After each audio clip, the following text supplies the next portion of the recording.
Agora, Pablo, vamos falar de dinheiro. Sim.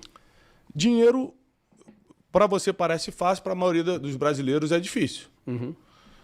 E aí você acha que isso também tem a ver com mentalidade? E a pessoa que nasceu sem pai, numa geografia desproporcional a São Paulo, por exemplo. Porque em São Paulo o cara sai para lavar um carro, faz R$100, faz R$70. Às vezes o cara está num interiorzão que ele não tem para onde ir. Você acha que realmente toda pessoa consegue mudar a sua realidade financeira? Isso é uma dúvida interessante, porque tem muita gente de todas as realidades nos assistindo. E depois, só para complementar, como a política influenciaria as finanças diretamente do povo?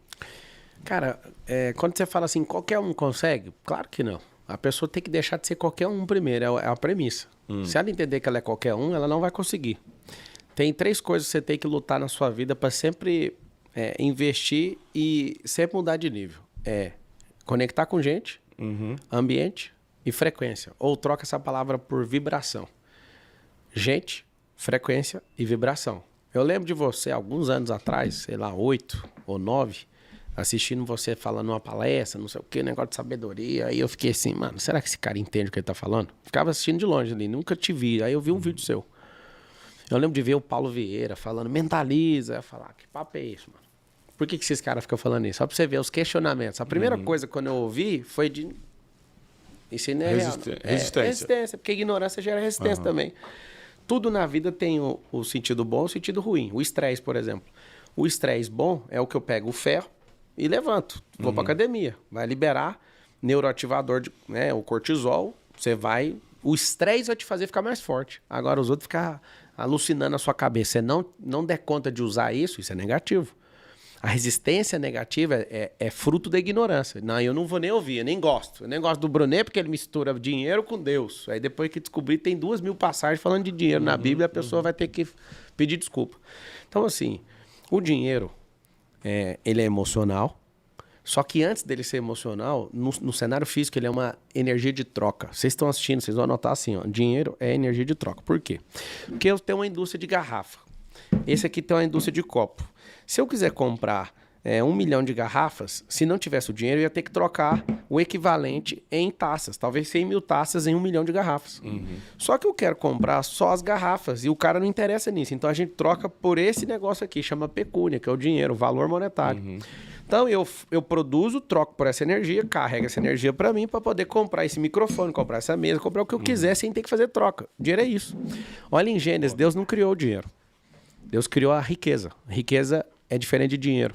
Riqueza é natureza. E aí o que faz uma pessoa ter muito dinheiro e o outro ter pouco dinheiro? Aí ele começa a ser emocional. Por quê? Porque para o dinheiro ser emocional, ele precisa ter governança. Então, na sua mente, o tanto de dinheiro que você dá conta de governar é até onde você vai. Por exemplo. Isso eu acredito. Não, é 100%. Isso é metafísico. Eu tenho um carro de 6 milhões. Você deve ter 15 milhões lá de carro na garagem. Aí eu te dou um carro, tô te dando agora. Uma Ferrari de 6 milhões, um Aceto Fiorano, toda na fibra de carbono, é de pista. Minha Ferrari é pista. Toma, tô te dando. Aí você fala, nossa, obrigado. Só que você tem que pagar o IPVA. O IPVA é 300 mil. E agora? Tá endividado. A pessoa já é. Cara. Não tem nem nome pra pegar 300.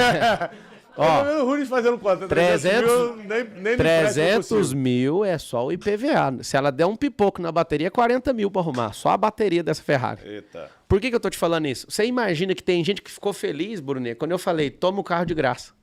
Quando eu falei, toma IPVA, a pessoa vai falar o quê? Você tá doido? E se eu te desse a McLaren? Eu te dou a McLaren minha. Toma, tô te dando a McLaren. Aí você fala assim, nossa, glória a Deus. Não vou tocar no assunto de IPVA, prometo. Se você acelerar ela faz 500 metros com 1 litro de combustível. Tem gente que agora a escassez falou, não dá pra ter um carro desse. Você tá entendendo que o negócio não é sobre ganhar, é sobre ter um campo de energia pra fazer esse negócio girar. Aqui tá o segredo. O segredo não é o carro, o segredo é a sua cabeça. Já viu a expressão bíblica de glória em glória? Significa de resultado em resultado. Eu mudaria esse significado pra você entender o que é glória através de glória. Glória é resultado. Você vai chegar diante de Deus, se você chegar lá sem almas, você vai ver o que é uma vida que não valeu a pena. Se você chegar sem transformar a vida dos outros, você vai ver o que é ter sido turista na terra e não um governante. Se você chegar de alguma forma diante da presença do Deus vivo, sem fazer o que ele te mandou, vai ser o pior dia da criação. Ali termina a criação, pra você entender. É boa isso. Então é o seguinte, o dinheiro ele é emocional. O tanto de dinheiro que você tem é o tanto de problema que você dá conta de arrumar, filho. O tanto de dinheiro que você tem é o tanto de confusão que você dá conta de entrar e dá conta de sair.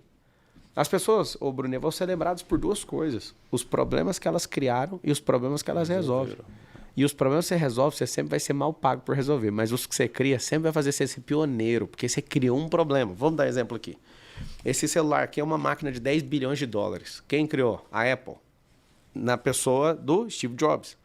Ele viu um problema.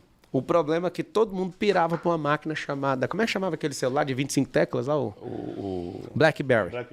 Ele olhou e falou, cara, o que esse celular tem demais? Por que explodiu a venda? Todo empresário começou a comprar aquele celular, porque era um teclado de computador grande, assim, você podia apertar e tal.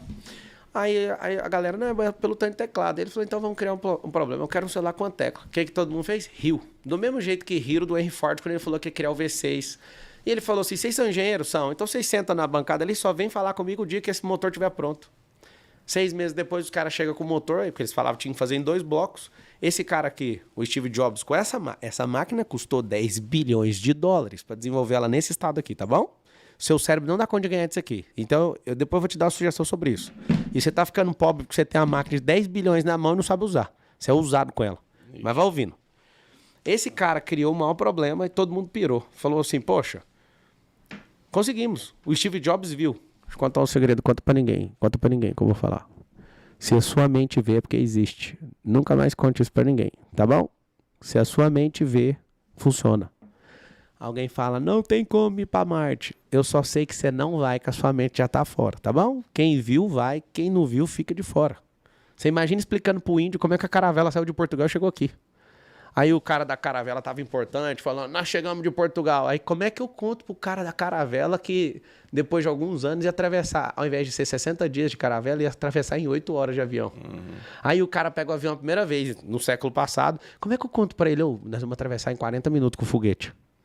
Aí o cara do foguete chega, né? Tá vendo? Tanto que vocês são atrasados. Como é que eu conto pro cara do foguete que vai ter o teletransporte? Deixa eu te explicar. E agora começou a ficar ruim, né? Mas não tem, então. Eu já te falei. Você só tá fora porque sua mente tá fora, amigo. Nós vamos parar lá em Marte. O povo não entende. Cuidado. Eu vou dar uma brecha bíblica. Gênesis 11:6. Deus solta um dos maiores diamantes. A Bíblia tem mais de 30 mil versículos e pra mim ali tem um que é top 5. Então, Deus desce do céu para ver o que os filhos dos homens estavam fazendo. Eles estavam na terra de Siná, construindo a Torre de Babel, 2,4 km de altura mais ou menos. O tamanho é antropologia, não é Bíblia, tá? O tamanho não está escrito lá. O maior prédio do mundo hoje tem 828 metros. Do passado, sem computador, sem grua, sem guindaste, sem nanorobótica, tem 2,4 quilômetros, tá bom? O que aconteceu? Deus desceu do trono para vir aqui na terra. Ou ele veio com o seu trono, mas lá está escrito, então desceu o Senhor para ver o que os filhos dos homens estavam fazendo. Aí ele fala assim, o homem era um e falava a mesma língua, unidade de linguagem. Então, a partir de agora, tudo o que eles intentarem fazer não haverá limite. Está escrito assim, ipsis literis. Sabe o que significa isso? O código do ilimitado. Anota aí, unidade e linguagem. Por que casamento estraga? Porque não tem unidade, não tem linguagem. Você quer destruir qualquer coisa? Quebre a unidade e quebre a linguagem. Sociedade não funciona com unidade quebrada e nem com linguagem quebrada. Só que Deus deixou lá aquela fala. A Bíblia tem 40 autores e toda a palavra de Deus é inspirada pelo Espírito Santo, mas tem um problema que você tem que avaliar. Essa é uma fala da boca do Deus vivo. E tudo que eles intentarem fazer não haverá limites. E ele vai lá e coloca uma língua para cada um. Por isso nosso amigo Flávio Augusto virou bilionário. Por causa desse dia. Línguas diferentes. Ele ensinou uma das línguas. Isso, ele ensinou uma das línguas, que é o inglês, para todo mundo. O Wizard também ficou bilionário. O que eu quero que você entenda é que unidade e linguagem muda tudo. Por que aí eu fecho aquela pergunta que ficou em aberto da política? E como ajudar os pobres na prática pelo esporte? Por que a política não funciona aqui no país? Porque nós estamos divididos como povo. Olha que loucura. Quer que eu te prove? Vamos lá. 1990. Por que você tem que ir para a política? A China tinha um PIB de 367 bilhões de dólares, mais ou menos. Brasil, 420 e poucos bilhões de dólares, em 1990. O que eu acabei de falar? Que o Brasil tinha um PIB maior que o chinês. 2023, China, 21 trilhões de dólares. Brasil, 2,7 trilhões de dólares. Você consegue entender que esses caras cresceram 8 vezes mais que a gente? É um absurdo ou não? Por quê?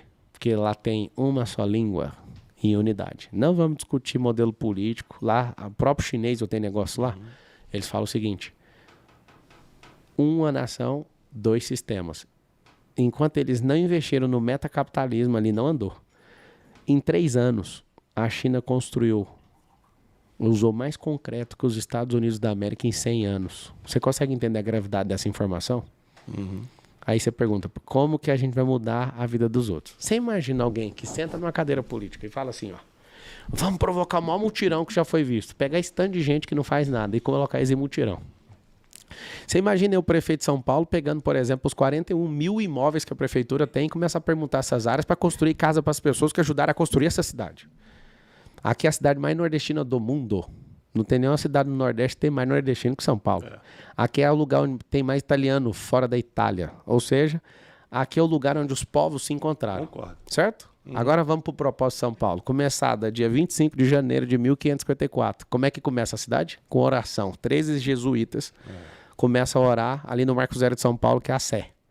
No pátio do colégio, que é bem ali, você vai a pé do lado. Sabe o que aconteceu? Por que a cidade chama Apóstolo Paulo? Você sabe ou não? Não. Dia 25 de janeiro é a comemoração da conversão dele para o cristianismo. A cidade foi abençoada com o nome do cara que escreveu 75% do Novo Testamento. Então vamos lá. Pega isso aqui, ó. 3 coisas sobre o nome de São Paulo. Apóstolo, São Paulo. Apóstolo é enviado, no significado da palavra. São é escolhido. Paulo é pequeno.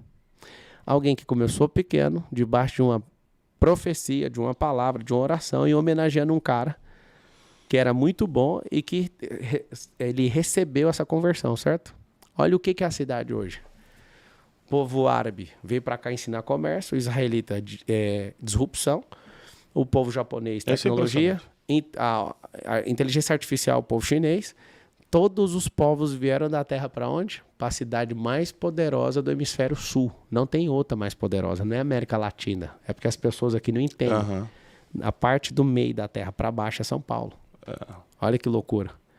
E aí a gente está diante da maior sociedade do hemisfério sul, que só numa cidade tem 12 milhões, na metrópole tem 20, e na megalópole, que é o conjunto de metrópoles, tem 30 milhões de pessoas. Aqui é o futuro do país.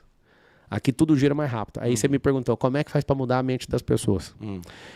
Nós vamos descapilarizar. Quando eu falo nós, é com político ou sem político, não quero nem saber, nós vamos fazer isso. Você tem que capilarizar o empreendedorismo. Nas favelas tem mais de 1000. Você tem que criar centros esportivos, porque se você pegar o quadro de medalhas, eu desafio todo mundo que está assistindo agora, pegar o quadro de medalha e a nação mais rica do mundo. Pode colocar, as 3 principais, tá na mesma posição de PIB e medalha. Eu acredito muito nisso. Eu acredito muito que quanto mais a gente investir no esporte, por exemplo, menos Cracolândia vai ter, né? Esporte, mais moda. Gente... Escreve aí vocês também, ó. Esporte, moda, caráter. Já vai separando uma pergunta boa do